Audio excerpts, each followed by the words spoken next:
Welcome ladies and gentlemen, Tactical Lich here. It's been 4 weeks since the start of the BBB Season 1 tournament, and that means it's been 4 rounds of combat. So today we'll be showcasing a 4th series of best of 5 between the tournament players, this time between General Eisenbart, who is also a great tournament host. He'll be hosting a tabletop style tournament soon, so if you're interested, feel free to click the Discord link in the description and check out his Discord. In this best of 5, he'll be facing off Sufak, who is also a friend of Clan BBB. For the battle itself, General Eisenbart will be going for a full Vanguard rush as the Wood Elves versus the Skaven artillery from Sufak. Traditionally, this is a rather disadvantageous matchup for the Skavens, as the Wood Elves can vanguard some light and aggressive infantry, skipping the marching phase, going straight into clearing out the Skaven chaff, quickly breaching the outer defense of a Skaven artillery box. However, a full Vanguard rush can be countered by defense in depth, by deploying the army further to the back of the deployment zone and then form them into layers with space in between to zone out enemy units. This provides a safe time and space for the Skaven artillery and missiles to fire. If we fast forward, we can see that the Skaven chaff will be the first layer of defense, absorbing enemy charges and ammo. And because of their presence, the Deepwood Scouts didn't have the best reach into the Skaven backlines. Sure, they might be shooting at the cannon and the rattling guns, but the long-range weapons teams are largely untouched at the back. Instead, the avalanche mortars and the Jezzails were doing massive damage to Deepwood Scouts and Orion himself. On the flanks, the Glade Riders were repelled and the Dryads are still working their way through the Skaven chaff. The Dryads in the middle have broken through, but they still need to breach the remaining layers one after the other. They're now on the second layer, beating down the Warp Lightning Cannon crew. Skavens being Skavens, anything can be a decoy, including their expensive artillery, which is exactly what's happening here as the avalanche mortars are firing in. The two Dryads blobbing up onto one single artillery crew, and also the artillery models messing up with their attacking pathfinding. This stops the Dryads' advance and creates a perfect opportunity for artillery bombardment. A single well-placed volley of avalanche mortars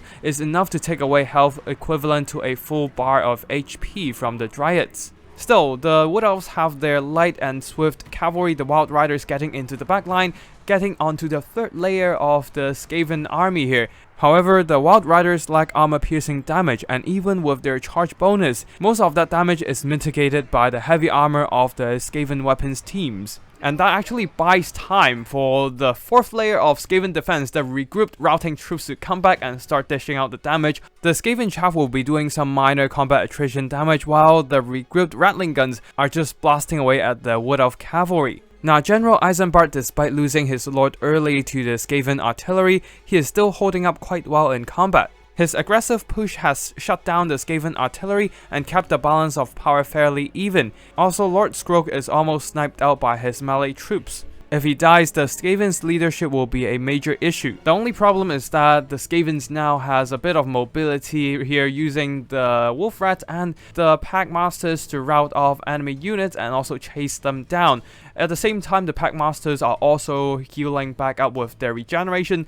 This means the Skavens are able to recover their balance of power bit by bit, slowly edging it towards the favor of their army. General Eisenbart is still fighting valiantly with the Wood Elf mobility here, the Wild Riders charging down any separated Skaven units. The problem for the Wood Elves is that their single entities, the heroes, are all being hunted down by the Packmasters. None of them are able to use their abilities or magic to help out their army. Perhaps the Wild Riders could have helped them out, but unfortunately with their glass cannon status, these light cavalry of the Wood Elves can't really do much here. If they charge into combat, that means they'll be taking a lot of attrition damage from the Skaven infantry of the Packmasters themselves, so they'll be retreating from the blob fight. Some Wolf Rats try to pursue, but the Wild Riders simply turn around and devastate them in a single charge. At this point, the Packmasters have finished hunting down the single entities of the Wood Elves, and the regeneration keeps their HP rather high and also props up their balance of power.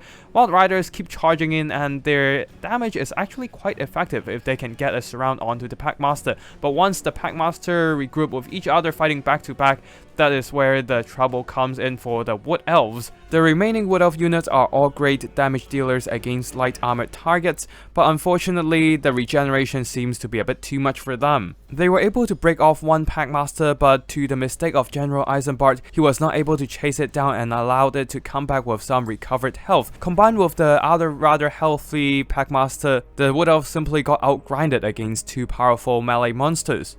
First of all, GG to both players here. Sufak did a great job using the layered defenses as the Skaven, a first layer of chaff screening away enemy archers as well as slowing down the advance of the Dryads, allowing the avalanche mortars to dish out massive pain against the Wood Elf infantry and the Natty Boobos combined with the Warp Lightning cannons to snipe out Orion in the early game. And once the Wood Elf Lord is dead, there is actually little to threaten the Packmasters, who freely hunted down the Wood Elf heroes and earned back some decent value.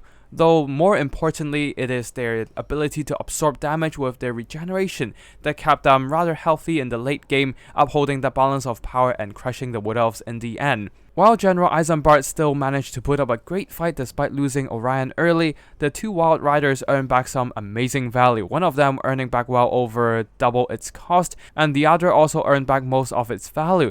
The problem is that in the late game, due to their light armored, rather squishy bodies, they simply cannot outgrind the regeneration of the Packmasters, and also the lack of single entities in the late game due to the Branch Wraith and Waystalker hunted down by the Packmasters. This took away a lot of supporting abilities for the Wood Elf army, combined with the loss of Deepwood Scouts in the early game here being bombarded by avalanche mortars. That means it was up to the Wild Riders and the Dryads to finish off the Packmasters, which was easier said than done as the Deepwood Scouts were the best bet for the Wood Elves to snipe out the healing brute horrors. Now let us have a quick summary of the second battle between General Eisenbart and Sufak, and the stance of the two players have reversed as General Eisenbart is going for a box build as the Tomb Kings, while Sufak will be the one rushing in this battle. The Tomb Kings will be reinforcing their flanks with some monstrous constructs, though Sharpty repelling the charge from the Greenskin Cavalry, while the Skeletons, especially the Kepler Guard, will be beating back the Greenskin Infantry advance.